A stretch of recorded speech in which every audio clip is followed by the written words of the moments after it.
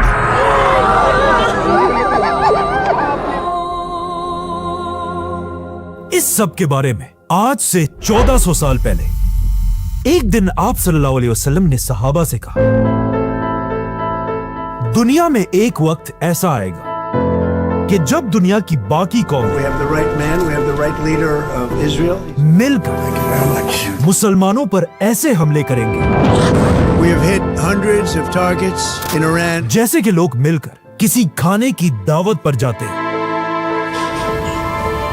जिस पर एक सहाबी ने आप सल्लल्लाहु अलैहि वसल्लम से पूछा कि क्या हम मुसलमान उस दिन दुनिया में बहुत कम होंगे, इसलिए ये लोग हम पर ऐसे हमला करेंगे। लेकिन आप सल्लल्लाहु अलैहि वसल्लम ने कहा, नहीं, बल्कि उस वक्त तो मुसलमान दुनिया में बहुत ज्यादा होंगे, लेकिन तुम मुसलमानों की दुनिया में मिसाल ऐसी होगी जैसे किसी पानी पर गंद और झाग पड़ी हुई होती है।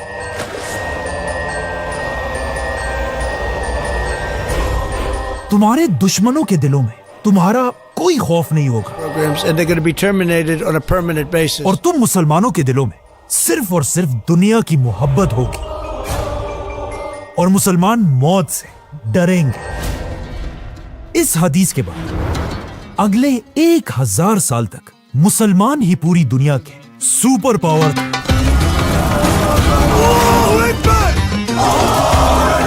और इन 1000 सालों के दौरान पूरी दुनिया की कौम मुसलमानों की ताकत और फौजों से कांपती थी। और मुसलमान दुनिया के सुपर पावर इसलिए थे क्योंकि उस जमाने में दुनिया के सारे बड़े साइंटिस्ट मुसलमान ही थे। दुनिया की बेस्ट टेक्नोलॉजी मुसलमानों के पास थी और पूरी दुनिया मुसलमानों को ही फॉलो करती थी। इसीलिए इन 1000 सालों में हमेशा दुनिया में कोई ना कोई मुसलमान दुनिया का सबसे ताकतवर इंसान होता था। लेकिन आखिर 1000 साल बाद दुनिया में मुसलमानों की एक नई एम्पायर सामने आई और यही एम्पायर मुसलमानों की आखिरी सुपर पावर थी और इस एम्पायर का नाम था उस्मानिया खिलाफत। अब यहां तक तो सब ठीक था, लेकिन यहां पर जब उस्मानिया खिलाफत अपनी ताकत की पीक पर आखिर उस्मानिया खिलाफत ने मुसलमानों की हिस्ट्री की सबसे बड़ी गलती की। उस्मानिया खिलाफत के दौर में अचानक यूरोप में एक नई टेक्नोलॉजी इजाद हुई जिसका नाम था the printing press. I did it. ये एक ऐसी मशीन थी जिससे किताबें तेजी से प्रिंट की जा सकती थी और आहिस्ता आहिस्ता ये मशीन पूरे यूरोप में फैल गई और इस मशीन ने यूरोप को हमेशा के लिए बदल दिया। मतलब जो आदमी इससे पहले कई दिनों में अपने हाथों से एक किताब लिखता था, अब वो आदमी उतने ही दिनों में 100 किताबें प्रिंट करने लगा। तो ऑफ कोर्स इसी मशीन की वजह से यूरोप के हर घर तक किताबें पहुंचने लगी। लेकिन जब यह मशीन उस जमाने की सुपर पावर उस्मानिया खिलाफत तक पहुंची, उस्मानिया खिलाफत के स्कॉलर्स और उलमा ने कहा कि यह टेक्नोलॉजी प्रिंटिंग प्रेस हराम है।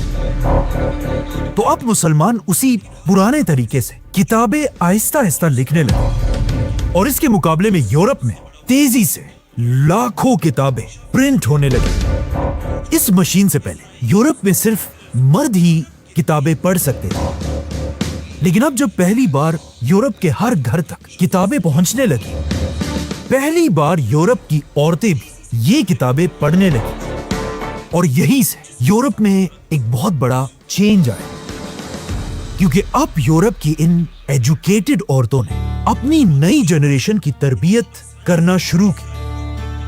और जब इन पढ़ी लिखी माओं की वजह से यूरोप में एक नई जनरेशन सामने आई, इसी नई जनरेशन में दुनिया के सबसे बड़े साइंटिस्ट पैदा हुए, जैसे कि गैलीलियो, आइजैक न्यूटन और एडिसन जैसे बड़े बड़े साइंटिस्ट। ये वो पॉइंट था जिससे पहली बार पिछले 1000 साल में आहिस्ता आहिस्ता यूरोप मुसलमानों से आगे बढ़ने लगा। और जब यूरोप में ये सब कुछ हो रहा था, यहां मुसलमान उन्हीं शिया सुन्नी बहसों में पड़े रहे जिस तरह आज पड़े हुए हैं। निकालो, ये फिर बोल रहे हैं। और यहां से रसूलुल्लाह सल्लल्लाहु अलैहि वसल्लम की हदीस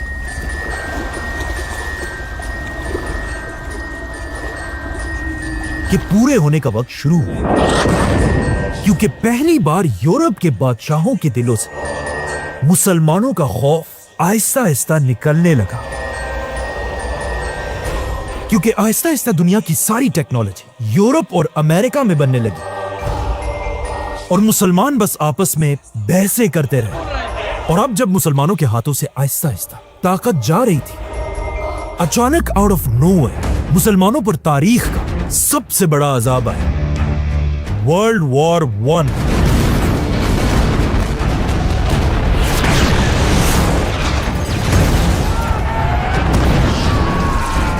वर्ल्ड वॉर 1 के बाद वो मुसलमान जो किसी जमाने में दुनिया के सबसे बड़े सुपर पावर थे, अब इस जंग के बाद यूरोप के बादशाहों ने मुसलमानों की एक एक कंट्री को खिलौनों की तरह बांट दिया, आपस में ऐसे बांट दिया जैसे किसी दावत पर खाना बांटा जाता है। और फिर इन सुपर पावर्स ने मिलकर पहली बार मुसलमानों के फलस्तीन में एक नई रियासत बनाई, इजराइल।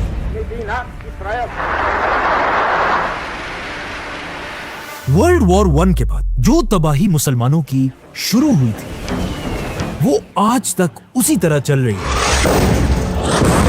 लेकिन मुसलमानों की इस तबाही में भी कुछ मुसलमान लीडर्स ऐसे आए हैं जिन्होंने इन सुपर पावर्स की आंखों में आंखें डालकर उन्हें चैलेंज किया था और दुनिया में मुसलमानों के लिए एक बार फिर आवाज उठाई थी। दुनिया का पहला लीडर जिसने मुसलमानों के लिए आवाज उठाई, उसका नाम था सऊदी अरब का बादशाह शाह फैसल।